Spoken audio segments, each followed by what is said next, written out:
Hey everybody, Sean here, and welcome to another video. I just got out of a Fathom event screening of Godzilla Tokyo SOS, and I want to give my quick thoughts on it. I don't know if anyone else... I did a video like this when I saw Godzilla vs Mechagodzilla, my quick reaction out of the screening seeing that, and I'm in a pretty good mood right now. I got to see a classic Toho Godzilla film on the big screen. This movie's almost 20 years old right now, which is kind of insane to think about, because this one came out, yeah, it is 20 years old. It came out in 2003, I believe, and then Final Wars came out in 2004. So yeah, it's weird to think about that I'm seeing this movie on the big screen. Hopefully next year we get Final Wars on the big screen. I just want Toho to do more of these Fathom event screening, because my screening was pretty packed with pretty much every seat was full. So this goes to tell you that there is an audience for this sort of thing, and if it's only a one night only screening, I think it's going to do generally pretty well. So, yep, got my Godzilla hat right here. Got a Godzilla shirt on underneath. Obviously, I'm wearing this long sleeves here because it is still, I guess it's technically spring, but it's kind of that in-between phase. So, it's starting to get warmer out, which I'm thankful for because I'm tired of the cold at this point. I get impatient this time of year. So, anyways... much like when they did Godzilla vs Mechagodzilla, they had a special short film screened before that, which was the Godzilla vs Hedorah one, 50th anniversary, which is a very fun short. I think they screened that one. Did they screen the other Gigan one? No. This one, they screened Godzilla vs Gigan Rex before, and I heard about that, and I was actually really excited to see that one on the big screen, because this is probably my only chance I'll ever get to see this movie and that short film on the big screen, unless I go to G-Fest and they happen to play them, but it's kind of very up in the air, because these movies are very rare to come by in the States, unless, like I said, you're at G-Fest or they happen to do a Fathom event screening like this. So I was either going to see this now, or I was never going to get my chance to see it. So of course I'm not going to pass up that opportunity. That's one of the things I do like about Fathom. It's like there's something really special about these types of screenings. I hope Toho, if you're listening to this thing, there was an audience for this, and a lot of fans will definitely go see these things if you do one night only screenings. So this was a lot of fun. The Godzilla vs Gigan Rex short film looks excellent. I had already seen it before on YouTube, but seeing it on the big screen, there's just something really special about it, and the whole like visuals in that felt with the new kind of designs with Gigan, and that I guess it's supposed to be Godzilla Jr. grown up, and the white atomic breath, which looks really cool. I got my beam battle on the big screen. The very Evangelion inspired designs of Gigan and the fight sequences there. I thought that all that stuff was great and a lot of fun, very exciting, fast-paced, action-packed. And that was a really good time seeing that on the big screen. And then, of course, we were followed up by the movie, Godzilla Tokyo SOS, which is a direct continuation of the previous film. Now, I've already done some videos on it, but I'll just kind of just run down what's going on with the movie in case you haven't seen it before. So it takes place after Godzilla vs Mechagodzilla. We remember the last film, Akane. Michiru Oshima comes back to do the score, and of course her score is excellent. My God, like that woman is so good at what she does. I absolutely loved the Kiryu Saga like scores, and of course Godzilla vs Megaguirus. Definitely some of the best stuff in the Millennium series. If I had to, like, in terms of original OST, I think her work was the best. I still really liked what we got in Final Wars, and I really liked the GMK score, but man, that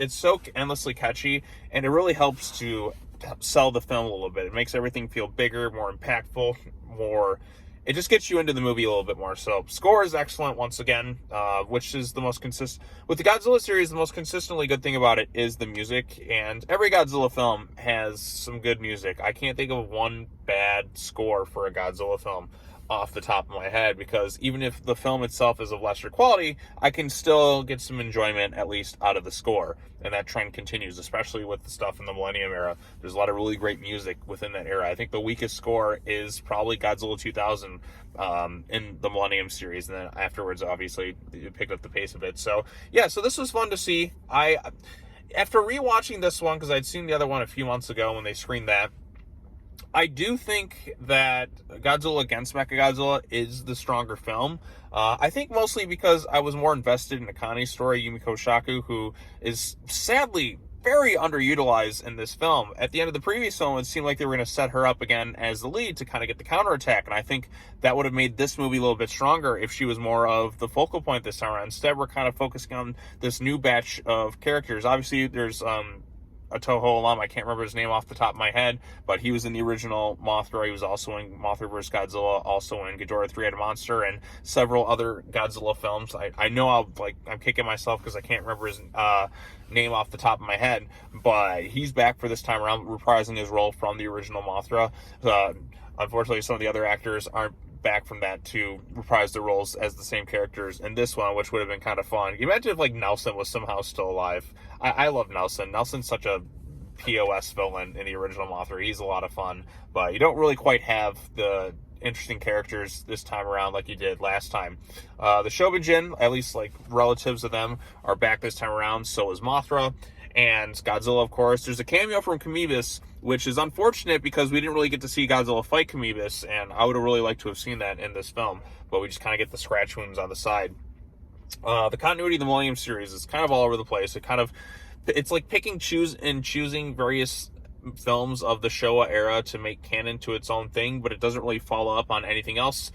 And they do have a post-credit scene in this movie, which I really would have liked to have seen which direction they would have gone in. I think if this had been a little bit more successful, they probably would have done a third film in this so-called trilogy, because it's a very weird, ambiguous ending, and it just makes me wonder, like, what were they going for with this thing? Because there's a lot of untapped potential with it, and I would have liked to have seen that explored a little bit more.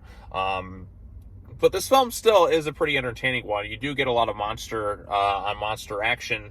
The story this time around, in case you don't know, and I'm sure most people watching this thing already know the story, but I'm just kind of giving my impressions of it and just kind of recapping it for those of you who don't know. So it takes place after the previous one, where Godzilla and Mechagodzilla, or Kiryu, or however you pronounce it, I always get it wrong, so I just call it Mechagodzilla, which is what's in the title and all that, because that sells the movie.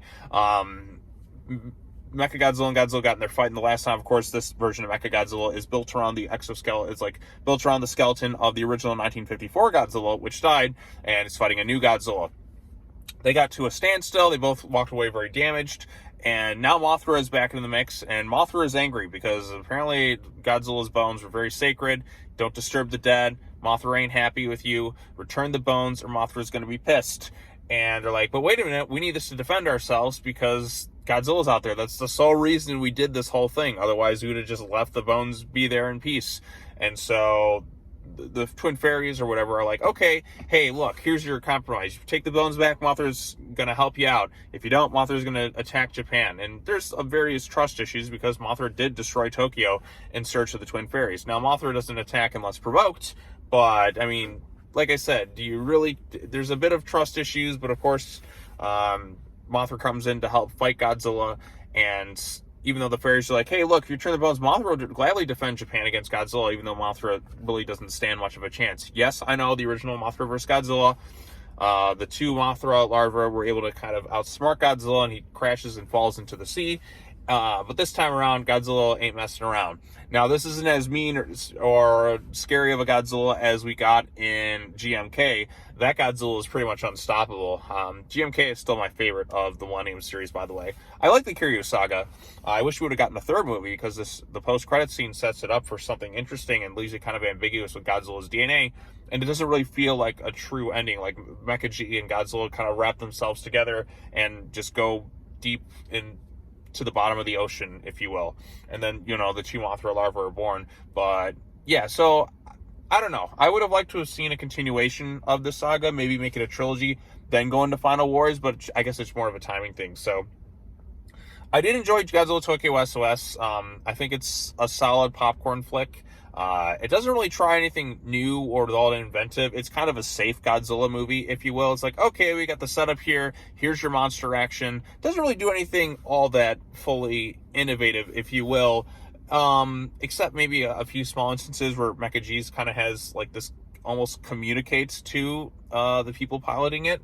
So that was kind of unique, like more of a psychic, but like still is able to text, and I don't know, it's kind of a strange thing that sort of happens in it. So there's a few interesting bits with the fight scenes, but I just think the previous film was a little bit stronger. Like I said, having Yuma Koshaku only in for maybe one scene, I think is a crime, because she was the more interesting character in the last film, and based on that ending, you wanted to see her kind of come back right away and take charge this time around to see what she's, just take the lead. But not having her makes me very, very sad because, I mean, she's really great in the last film. And the leads here are fine. I think they do their job serviceably, but I'm not as invested in their story as I was in hers. And it just feels like a step down from the previous one in terms of the story and the characters. But that movie had a lot more setup than this one. And this one's kind of just, okay, we already have the foundation laid. Let's get more into the monster action. There's some pretty cool stuff with Godzilla this time around.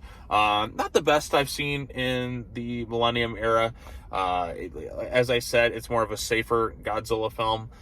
They don't push the envelope too much in a lot of stuff, because a lot of stuff we'd just seen in the previous film with what Mecha G can do, and we don't even get the absolute zero cannon this time around.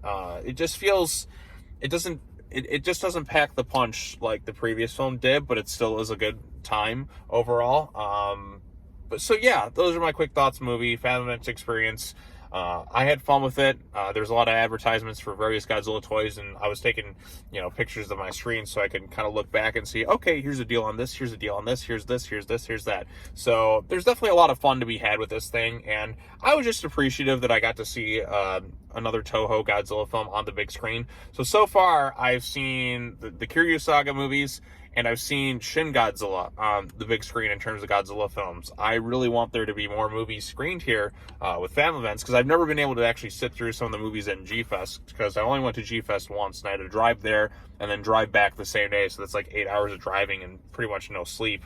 But this year, I'm hopefully going to make it and be able to go and just kind of chill for a few days and catch a few movies and have a good time. But it's always nice to go see a Godzilla movie with a lot of Godzilla fans. So, parents took their kids and all that. It wasn't quite as rowdy a bunch, I think, as when I saw the, Godzilla against Mechagodzilla, however long ago that was. I think that might have been back in November. So it hasn't really, it feels like just yesterday when I was just at the theater checking that thing out. But now we're here with the Kiryu Saga coming to a close.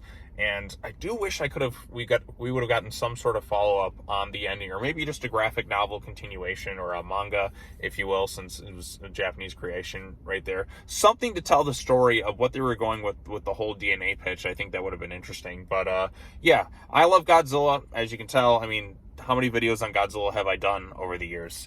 I just love the guy. I love the character, and this is a quick 90-minute movie, so it flies by really fast, and it's a pretty good time. So I recommend it. If you haven't seen it, go check it out. If you didn't get the chance to see the Fathom event, sorry you missed out. I had a pretty good time. It's Godzilla, man. I generally, I can't think of like a Godzilla movie that really leaves me that upset, except maybe the anime trilogy. But this was a pretty good time. So there you go. All right, well, I don't know what I'm going to title this thing. I'll probably just title it the same thing as I did the last thing, but just put Tokyo SOS in the title. So, yeah, that was a fun time, and I'm hoping that they do more screenings like this. Toho, come on. You got to see the audience. The audience demand is there. If you're just doing a one-night screening, Fathom events, it can't be that hard to do. So, hopefully they do more of these things. I really want to see more of them. I want to see the rest of the Millennium series. That way I know Godzilla 2000 was in theaters here when I was a kid. I never got the chance to see it in theaters, unfortunately. But it would be nice to see that get a re-release, see Megaguirus, and, of course, see Final Wars get a release. So that way we at least get all the Godzilla movies from the 2000s onward. Well, not counting the anime trilogy. Maybe they'll release that. I don't know. Netflix is really weird with that, by the way. They haven't even released the movie officially on Blu-ray here in the States English, which is stupid. Even though I'm not a huge fan of it, I wanted to complete my collection. And also Shinkelion, the one with the Snow Godzilla movies. Like, that's really hard to come by. I mean, why can't I watch that? Like, what's going on with that situation? You have Godzilla crossing over with Evangelion and all sorts of other things that should be released here with ease. So that's it. That's all I really have to say, though. Just quick little nitpick rant, if you will. But I had fun. I think it's worth checking out. If they do more of these things, get yourself to the theater and go see Godzilla stuff. And if you didn't get the chance to, just pop in the DVD and pretend you were there. So, and then before the DVD, just, play Godzilla Vs Gigan Rex to make it more fun. But it's always cool to see Godzilla. So that's my takeaway of it. So if you have any questions or anything, let me know in the comment section down below. If you have any thoughts in the movie, let me know in the comment section down below. I had a good time. It was fun. And yeah, that's all I really have to say. So thanks for watching, everybody. I'll see you in the next video, whatever that may be. I got some comic book stuff coming out this week. Got John Wick Chapter 4. So, but I wanted to see this thing tonight, and I'm going to see John Wick tomorrow. So look forward to all that stuff. And my head is itching. I never really wear hats, but I had to bust this one out for today. So, all right, well, that's all I got to say. As always, take care now. Bye-bye then, and I will see you all in the next video. Peace.